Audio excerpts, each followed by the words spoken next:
아이고, 아이고, 정말 기가 막히고 코가 막힐 노릇이네요. 저 우리 엄마, 세상에 자식들 몰래 재혼을 하셨지 뭐예요? 그것도 70이 다 된 나이에 말이에요. 물론 엄마 인생이니까 엄마 마음대로 할 수 있죠.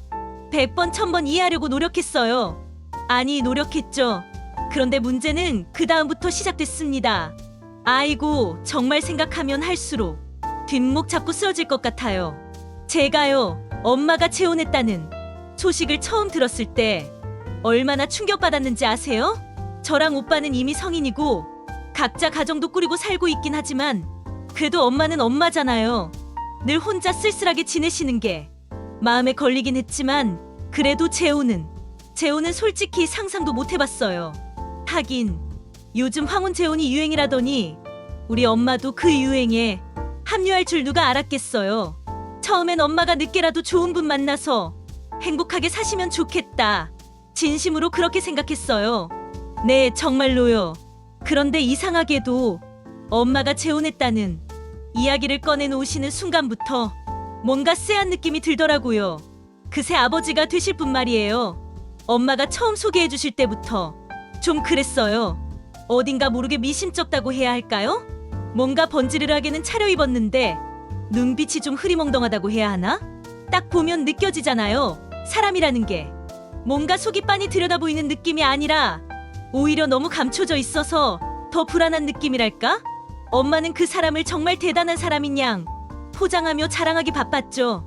그 남자는 말이죠. 엄마한테 뭐 대단한 사업을 한다느니 해외를 자주 오간다느니 아주 자랑이 이만저만이 아니셨어요. 막 눈에 하트 뿅뿅 박혀서 이야기하시는데 제가 보기엔 그냥 어딘가 엉성한 거짓말 같더라고요. 제가 그런 직감을 좀 잘 믿는 편이거든요. 그래서 일단은 모른 척하고 지켜보기로 했어요. 아니, 지켜볼 수밖에 없었죠. 엄마가 워낙 철벽 방어를 하셨으니까요. 아니나 다를까 시간이 지날수록 그 사람의 수상한 행동들이 하나둘씩 드러나기 시작했습니다. 처음엔 엄마한테 살갑게 굴면서 온갖 정성을 다 바치는 척하더니 슬슬 돈 이야기를 꺼내기 시작하는 거예요. 처음엔 작은 금액으로 시작하더라고요. 뭐 갑자기 사업 자금이 급하게 필요하다느니 해외에서 물건이 묶였는데 통관료가 없다느니 아주 가지가지 이유를 대는 겁니다. 듣도 보도 못한 희한한 이유를 갖다 붙이는데 정말 기가 막혔죠. 우리 엄마는 또 마음이 약해서 그 사람이 딱하다는 듯이 이야기하면 그냥 넘어가지 못하는 성격이거든요. 예전부터 남한테 싫은 소리 못하고 정이 많아서 늘 손해보는 스타일이었어요. 제가 어릴 때부터 그 성격 때문에 속 좀 썩였죠. 하도 당하는 일이 많아서 제가 잔소리를 한두 번 한 게 아니거든요. 아이고, 이걸 어떻게 막아야 하나? 머리가 터질 것 같았어요. 오빠랑도 의논했는데 오빠도 처음엔 엄마가 좋다는데 뭐 하다가 그 남자가 돈 이야기 꺼내기 시작하니까 슬슬 걱정하는 눈치더라고요. 특히 그 남자가 병원이나 가족 이야기를 꺼내면 자꾸 말을 돌리고 회피하는 거 있죠? 뭔가 캥기는 게 있는 게 분명했어요. 가족에게 연락해보려 해도 이상하게 피하더라고요. 저는요, 혹시나 하는 마음에 인터넷 검색도 해봤어요. 황혼 재혼 사기라고 검색하니까 세상에 저랑 비슷한 사례가 너무 많은 거예요. 딱 우리 엄마 경우랑 똑같은 거예요. 처음엔 로맨스로 접근해서 신뢰를 얻고 돈을 뜯어낸 다음 잠적한다? 어머나, 소름 돋았지 뭐예요. 정말 등골이 오싹했습니다. 어떤 70 넘은 할아버지는 재혼 6개월 만에 전 재산을 다 잃고 이혼당했대요. 한평생 모은 재산을 몽땅 날린 거죠. 또 어떤 꽃집 할머니는 2억 넘게 뜯길 뻔하다가 기지를 발휘해서 가까스로 모면했다는 이야기도 있고요. 심지어 UN 평화의주군을 사칭한 국제 사기단한테 90억 재력가가 거린으로 전락한 충격적인 이야기도 있더라고요. 아, 정말 무서운 세상이에요. 이런 사례들을 보니 마음이 더 초조해졌어요. 그제야 엄마가 그 사람한테 돈을 얼마나 퍼줬을까. 갑자기 심장이 쿵 내려앉더라고요. 엄마가 그동안 모아놓은 돈이 꽤 되는 걸로 아는데 설마 다 날린 건 아니겠지? 온갖 불길한 생각이 머릿속을 스쳐 지나갔습니다. 잠도 제대로 못 잤어요. 엄마가 그 남자에게 현금을 건네줬을 수도 있고 계좌 이체를 해줬을 수도 있겠죠. 아니면 더 나아가 대출을 받거나 담보를 잡았을 수도 있다는 생각에 미치니 등골이 오싹하더라고요. 사기꾼들은 온갖 수법을 동원하니까요. 제가 엄마한테 조심스럽게 그 남자 신분증이나 사업자 등록증 같은 거 확인해봤냐고 물었더니 엄마가 버럭 화를 내시는 거예요. 내가 뭘 안다고 그러니? 사람을 그렇게 못 믿니? 하시면서요. 하긴 사랑에 눈이 멀면 그렇게 되는 건가 봐요. 아니, 눈이 멀어도 이건 너무하잖아요. 엄마는 그 남자가 세상에서 가장 믿음직스러운 사람인 양 말씀하셨어요. 제가 아무리 의심 가는 부분을 이야기해도 귀를 닫고 들으려 하지 않으셨죠. 그리고 어느 날은 그 남자가 아주 큰 돈을 요구하는 겁니다. 엄마 집 명의를 자기한테 돌려달라나 뭐라나. 그걸 듣는 순간 제 머리에서 경고등이 삐뽀삐뽀 울리는 것 같았어요. 이건 진짜 아니다. 이건 사기다. 더 이상 지켜보고 있을 수만은 없었어요. 확신이 들더라고요. 엄마가 그렇게 고생해서 마련한 집인데 그걸 사기꾼한테 넘겨줄 수는 없잖아요? 그래서 그날 바로 엄마를 설득해서 경찰서에 갔어요. 엄마는 끝까지 아니라고 오해라고 하시면서 제 손을 뿌리치셨지만 제가 반강제로 끌고 갔죠. 그 남자가 엄마의 전 재산을 노리고 있다는 확실한 증거를 찾기 위해 온갖 노력을 다했어요.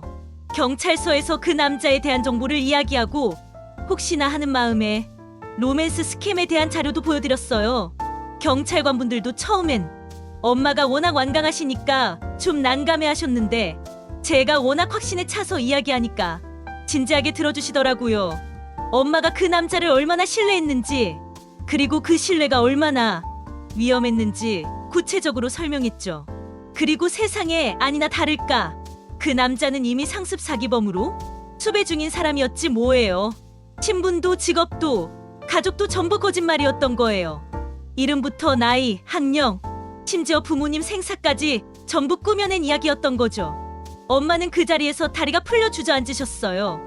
그동안 그 남자가 했던 모든 말들이 주마등처럼 스쳐 지나가셨겠죠. 아이고, 정말 그 충격은 이루 말할 수 없을 정도였을 거예요. 정말 큰일 날 뻔했습니다.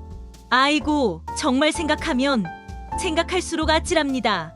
제가 조금만 더 늦게 눈치챘거나 엄마가 제 말을 끝까지 안 들었더라면 어떻게 됐을지 상상만 해도 끔찍해요. 다행히 아직 큰 돈을 넘겨주기 전이었고 집 명의도 그대로여서 최악의 상황은 피할 수 있었어요.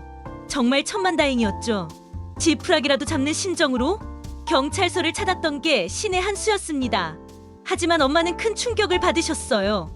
사랑이라고 믿었던 사람에게 뒤통수를 맞았으니 오죽하시겠어요. 마음에 큰 상처를 입으셨죠. 지금은 병원에서 마음을 추스르시고 계십니다.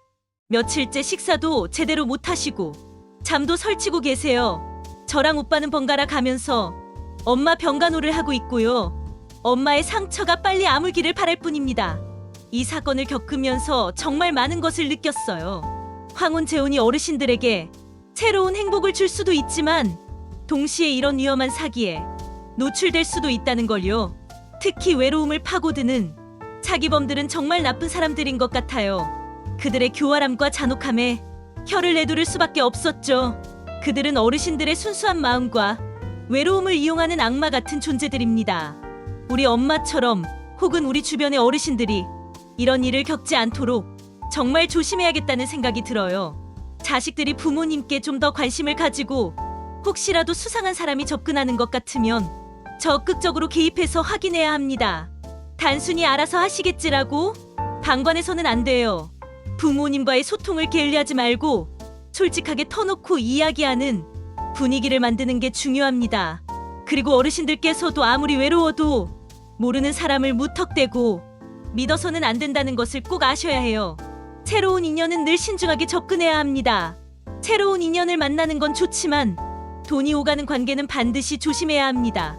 상대방의 신분을 확실히 확인하고 가족이나 주변 사람들에게 알리고 조언을 구하는 것이 중요해요. 주민등록증이나 사업자 등록증 같은 기본적인 서류 확인은 필수입니다.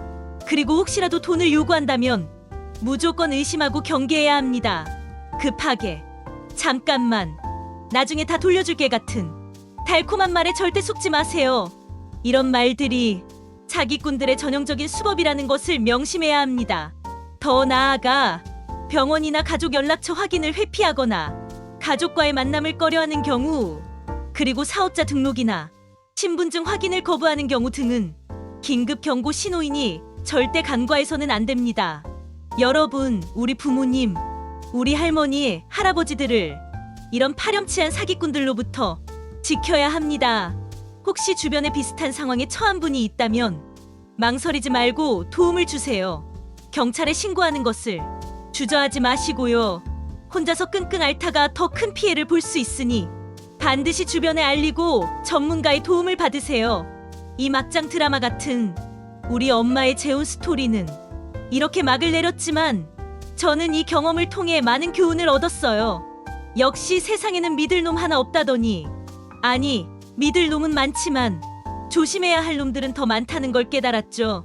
특히 황혼 로맨스라는 달콤한 말 뒤에 숨겨진 위험성을 간과해서는 안 된다는 것을 뼈저리게 느꼈습니다. 다시는 이런 일이 없도록 엄마 옆에서 제가 더 눈에 불을 켜고 지켜볼 거예요. 그리고 이 영상을 보시는 여러분들도 부디 조심하시길 바랍니다. 외롭다고 아무나 믿지 마시고 특히 돈 이야기 꺼내는 사람은 무조건 피하세요. 명심하세요. 부모님의 소중한 인생과 재산을 지키는 것은 우리 자식들의 몫입니다. 꼭 기억해 주세요. 가족이라는 말이 무거울 때도 있지만 진심을 전하는 한마디면 다시 시작할 수 있어요. 여러분의 가족 이야기는 어떤가요? 댓글로 여러분의 경험을 들려주세요. 다음 이야기로 찾아뵐게요. 구독과 좋아요, 그리고 알림 설정까지 하시면 다음 이야기를 제일 먼저 보실 수 있습니다.